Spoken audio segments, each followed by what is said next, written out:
Hello everyone, welcome back to my channel. I am Saara Soni, a second year MBBS student, and today we are going to talk about what books should one use during the first year of MBBS.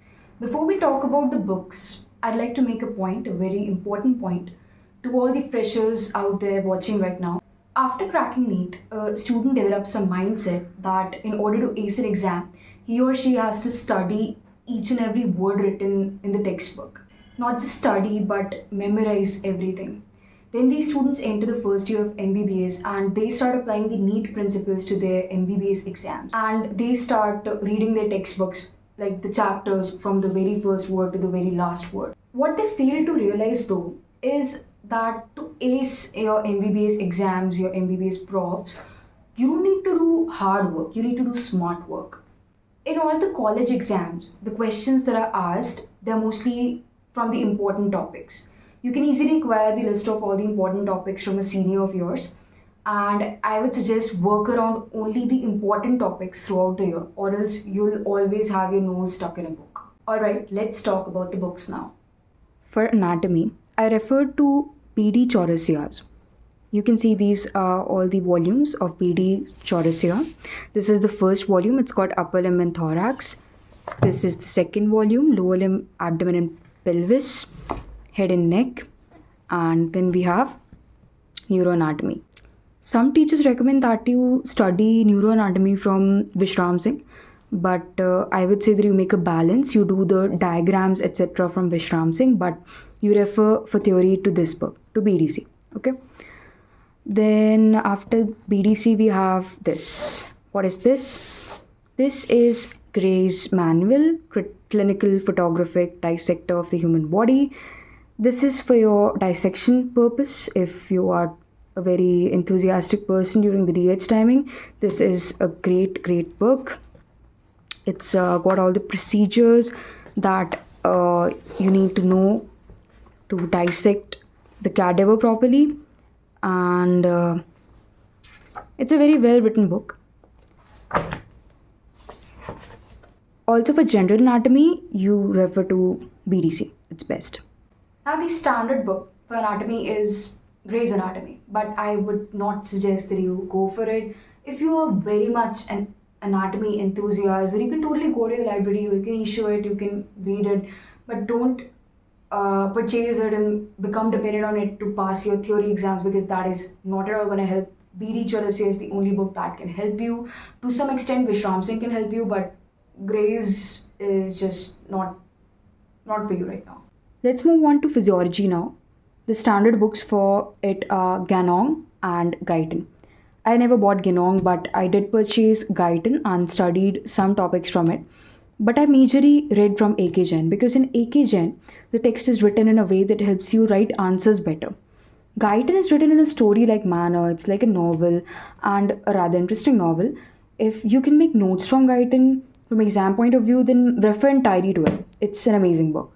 But if you cannot, then you can always fall back on AK Jain, in which topics are written in points and flowchart pattern. So you'll find that very helpful to write answers in your exams. Alright. Now, there is one book, Semulingam, which is even more easier than AK Jain. Like, it's a very concise book. Everything is written in crisp points. If you're studying only to pass your exams, then Semulingam is the book for you. But if you are even a little bit enthusiastic about physiology, you should get Guyton or AK Jain. Definitely Guyton is a lot more better. Of course, it's a standard book. But if you want to ace your exams with good marks, then AK Jain. AK Jain will help you out. So for physiology, you've got 4 kinds of books. You've got Ganong, Guyton, AK Jain, and you've got Semulingam. Semulingam is the book that you read if everything else fails and you're realizing 10 days before the examination that, oh my god, I have my exams. That's where you pick up Semulingam, because it's just got points written, bullet points, and you just memorize them right before exams. That's what Semulingam is for. AK Jain is the kind of book which is for people who are like, they want to score a good score in their exams. They're the ones who should read it consistently throughout the year, because it's got all the theory written in form of answers. Then there is Guyton, and I told you that Guyton is written in this novel form. So if you are enthusiastic about physiology, you refer to Guyton, you refer to Kinnock. Now let's talk about biochemistry. Harper is the standard book, but I never refer to it. There's also Lippincott, which is also a standard book. Never refer to it either because I didn't, honestly, I never devoted a lot of time to studying biochemistry. It was only right before the exams, my first year final exams, that I started giving some attention to the biochemistry subject. I refer to Vasudevan and I found it amazing. It's written in a very simple manner and it's great for exams. Two other books, Satyanarayan and Pankaj Nayak, they are also there. They are also like Vasudevan, and you can refer to any three of these. I haven't read them a lot, but I've heard they're great too. From exam point of view, of course, they're not standard books. These are great from exam point of view. It's got very concise theory and written in bullet points and everything so that you're able to remember everything in a way in which you can reproduce it during examination. The last thing I would like to suggest is this Tabor's dictionary. It's for the medical students. It's a great dictionary. I know there's always Google. Now we also have ChatGPT and Bard and all these artificial intelligence tools online to ask questions from, but you can sometimes go old school and open this beautiful dictionary. It's kind of classical and it's very good. It's very nice. It's got all the medical terms that you come across in your course books. It's got them all covered. For biochemistry and anatomy, I refer to some video lectures. I mostly studied from video lectures only. They help me understand for each topic, they help me understand what is the outline of that topic.